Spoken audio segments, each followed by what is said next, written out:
2020. Ahora sí que estamos con nuestro primer invitado, Julio Corcuera, ex viceministro del Interior. Julio, buenos días y gracias por acompañarnos. Muy buenos días, Pancho. Un placer compartir este espacio con ustedes. Bien, el tema acá en cuestión, y seguramente será el tema todavía en lo que reste de este muy débil gobierno, es el tema de la inseguridad. Porque es lo primero que los peruanos necesitan resolver. Si no tienes la seguridad o la inseguridad resuelta, todo lo demás queda en un muy lejano segundo plano. La integridad de los peruanos y la preocupación por la vida de nuestros familiares es la prioridad número uno de los peruanos. Pero parece que el gobierno, de manera reactiva, no está solucionando los problemas, o tal vez nos equivocamos, porque a veces también nos dejamos llevar por los comentarios de los medios de comunicación, nos dejamos llevar por odiadores de este gobierno que, como decía, más que sobran que faltan, y no conocemos verdaderamente si es que ha habido alcances, si es que ha habido hitos. ¿Cuál es la lectura que tienes tú, Julio? Sí, es acertada tu apreciación. En efecto, seguridad y desarrollo son dos caras de la misma moneda. Si no hay condiciones mínimas de seguridad, es difícil promover el desarrollo, y el desarrollo solo se consolida en espacios seguros. Yo con mucha pena puedo decir, con mucha convicción además, que los indicadores de seguridad en los últimos años, ya no hablo de este gobierno, sino la tendencia de tal vez estos últimos 10 o 15 años se han venido empeorando, y en muchos sentidos nosotros empezamos a parecernos cada vez más a circunstancias peruanas, empiezan a parecerse a circunstancias críticas de ciudades de México, Claro. Colombia. Es decir, no solamente va mal en términos de indicadores, sino que no solo es que hay más crimen, Sí. sino que hay crimen más violento, que es peor aún. En México hay ciudades muy peligrosas, sobre todo aquellas que están cercanas a la frontera con Estados Unidos, porque es, digamos, parecen, más que ciudades, parecen feudos, donde los reyes o gobernadores son los mismos narcotraficantes. Esta categoría se conoce como la gobernanza criminal. Gobernanza criminal. Zonas donde el crimen impone no solo sus normas a través de violencia, sino que concretamente impone candidatos, impone política, y el político se ve sometido al designio criminal. Sí. Y esto, por cierto, no es solo un tema en América Latina. Uno lo puede encontrar en circunstancias como Albania o otros lugares donde, lamentablemente, esto es bastante más grave de lo que pasa en el Perú. Sí. Escuchaba ayer, no recuerdo a qué político, tal vez mi productora, si se acuerda, me lo dirá al oído, que hablaba de una situación ya tan crítica. Él sugería o preguntaba si es que esto era irreversible, ¿no? Porque él conversaba o relataba que había conversado con una persona en la calle, un bodeguero. Y el bodeguero le decía, prefiero pagar mi cupo a confiar en la policía. Lo cual es terrible, porque dice mucho acerca de la relación que hay entre el ciudadano y la policía, una relación muy distanciada, lamentablemente. Yo creo que ha sido distanciada de manera no orgánica, sino un poco mandatoria, justamente porque se busca criminalizar a la policía en varias partes del mundo. Es una estrategia para crear el caos. Pero también definitivamente la policía ha tenido sus traspiés, que han invitado a que se convierta más álgida esta relación entre ciudadano y policía, ¿no?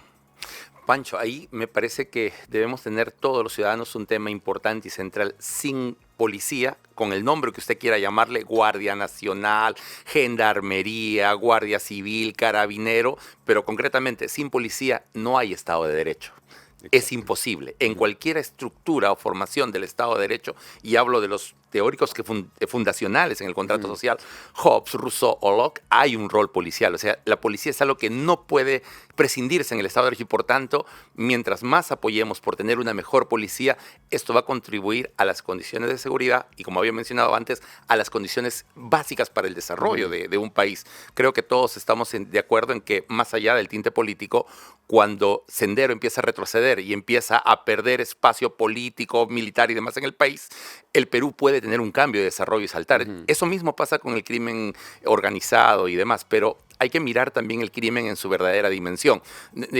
Hay que entender también que, lamentablemente, después de la Guerra Fría, en los últimos años, el flujo de armas, el flujo de violencia y crimen organizado en el mundo han aumentado. Si usted o cualquiera de nuestros televidentes ponen crimen organizado, Suecia, vean que hablo de un país desarrollado que para muchas personas del Perú, para muchas personas de izquierda, ha sido el modelo. Ponga usted crimen organizado y Suecia, y va a ver cómo en los últimos 2 años, pero especialmente en el último año, existe un problema de sicariato, venta de drogas y una crisis de seguridad. Nadie se salva. Ni siquiera Suecia, que es, claro, como tú bien decías, parte de los países nórdicos, que son 5 países muy desarrollados. Que el modelo, el sueño. El modelo, ¿no? Incluso hay personas que desconociendo los tildan de socialistas, a pesar de que los 5 se encuentran entre los 20 países más liberales económicamente del mundo.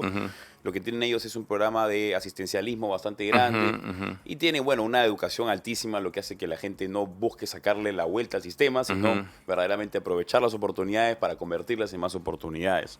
Pero, yendo al punto, mencionaste algo muy interesante, ¿no? Que es, todos coincidimos en que efectivamente sin policía no hay Estado de Derecho, porque tenemos desde la izquierda más radical hasta los libertarios más radicales, los minarquistas, validan que efectivamente seguridad y justicia deben ser parte de lo que promueve el Estado. Entonces, ¿qué es lo que busca esta gente, en tu opinión, estimado Julio, cuando criminalizan tanto a la policía? ¿No están pensando en un mediano plazo?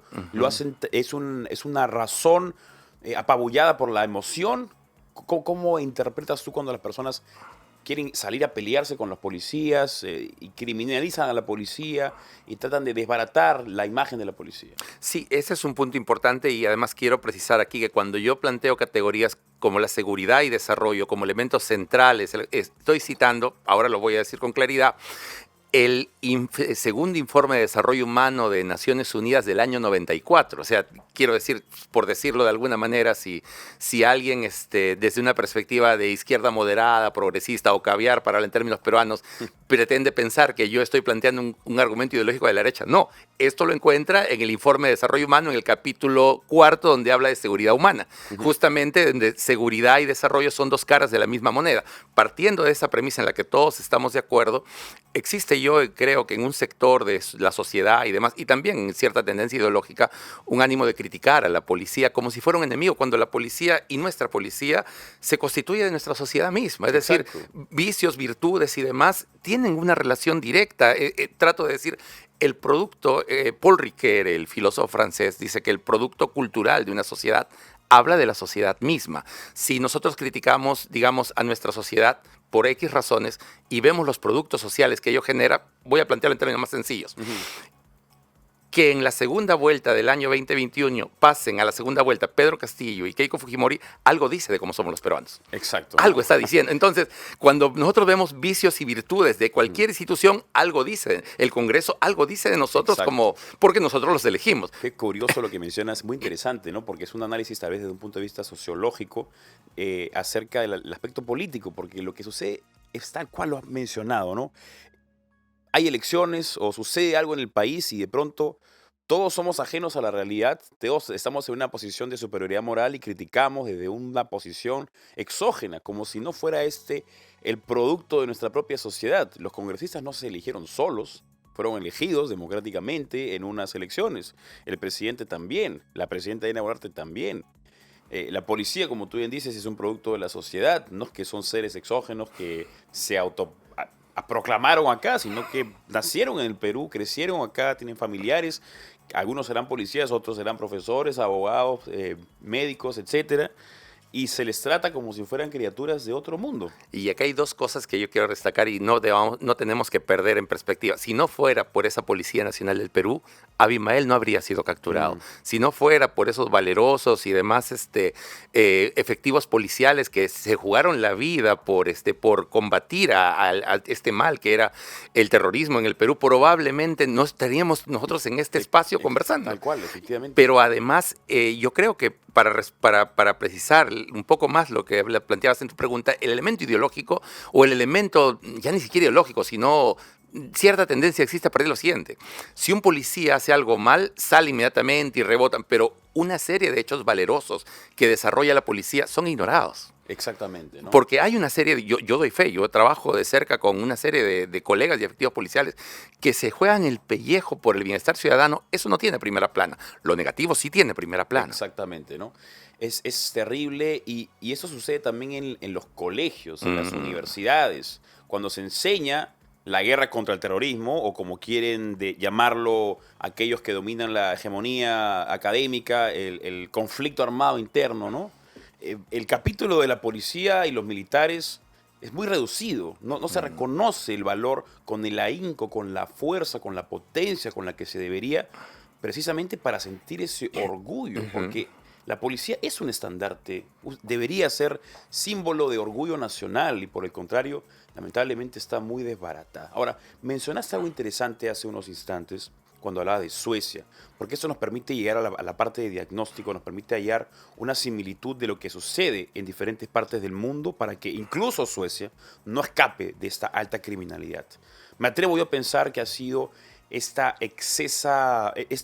excesivo, la excesiva migración libre, sin ningún tipo de frontera o sin ningún tipo de debido proceso para filtrar a las personas que van de un país a otro. En nuestro caso tuvimos una masiva migración que comenzó con PPK, Vizcarra, Sagasti, y mucha gente teme decir las cosas, ¿no? Teme decir, oye, ¿sabes qué? Tal vez no debieron entrar tantos venezolanos, porque tiene miedo que los llamen xenofóbicos, ¿no? En el caso de Suecia y varias partes de Europa han tenido algo semejante con una masiva migración desde África, sin ningún tipo de filtro. ¿Tú crees que la migración ha tenido que ver parte en esta ola de criminalidad a nivel mundial? Sí, yo creo que voy a citar hechos y luego voy a tratar de dar mi opinión al respecto. En 1920, la primera escuela de Chicago, no la económica, sino aquella que desarrolló una serie de teorías en Estados Unidos, 1920 son los años de Al Capone en Chicago, además, era la Escuela Criminológica de Chicago. Y dentro del conjunto de factores que la Escuela Criminológica de Chicago, con aplicación del método científico, con prueba empírica, encontraba, era la migración italoamericana en ese momento y demás. Y por favor, no porque los italianos tengan algo malo, no por el cultural, por el contrario, Italia nos ha dado producción cultural riquísima, el idioma mismo deriva del latín y tantas otras cosas, y yo tengo mucho aprecio por la comunidad italiana en el Perú, pero digamos, la migración, sea quien migre, siempre genera cierto desbalance social y oportunidades justamente en ese descontrol. En 1920, ya la Escuela Criminológica de Chicago encontraba esto como factor. En los años, los diferentes estudios empíricos pueden encontrar este tipo.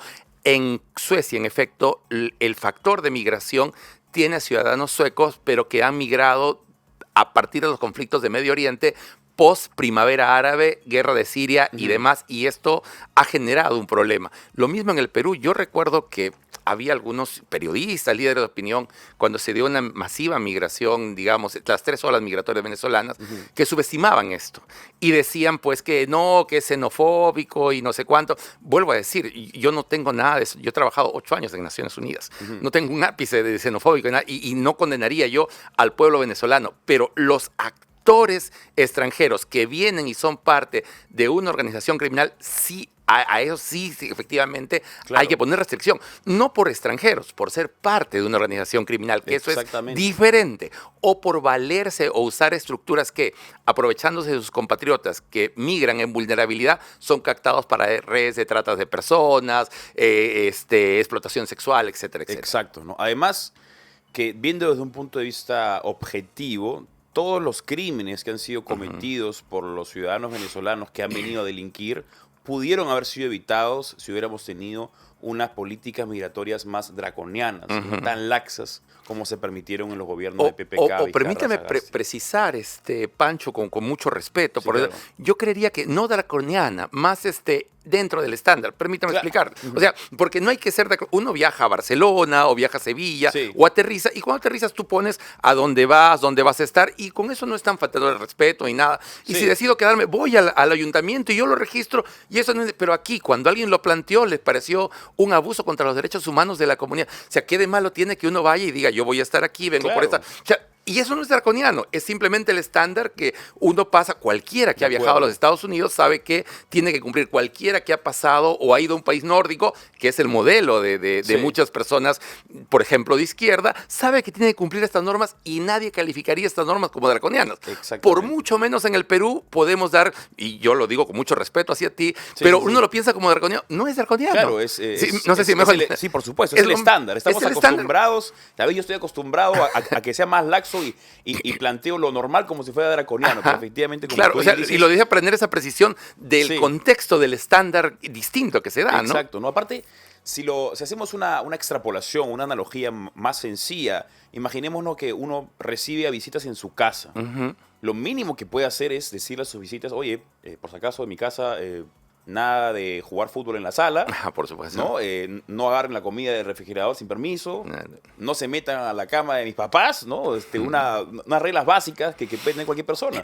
Y ni una visita va a sentirse ofendida y va a decir, no, eso vulnera mis derechos humanos porque yo quiero hacer lo que me da la gana. No, Claro. pues cuando una persona ingresa a un país debe respetar las reglas que ese país ha establecido con sus ciudadanos y creo que a veces nos confundimos en ese sentido, ¿no? Se espera que las personas que vienen de afuera, en otros países también, como en el caso de Suecia o otros países de Europa, tienen derecho a hacer lo que le da la gana por su posición de víctima, pero en realidad ya vemos cómo es que ha perjudicado severamente no solamente al Perú, sino a Europa, Estados Unidos también, con esta migración masiva. Ahora, ¿qué se hace? Tal vez es una pregunta que será respondida en otra oportunidad, porque tengo entendido que estás un poco con el tiempo. Bueno, como todos los peruanos, Como todos los de bien peruanos. tenemos que trabajar y Así correr, es, pero yo estoy a su No, disposición ha cuando sido usted lo una requiera. conversación muy agradable con No. Julio Corcuera, ex viceministro del Interior. Muchas gracias, Julio, por No, acompañarnos. Pancho, a tus órdenes.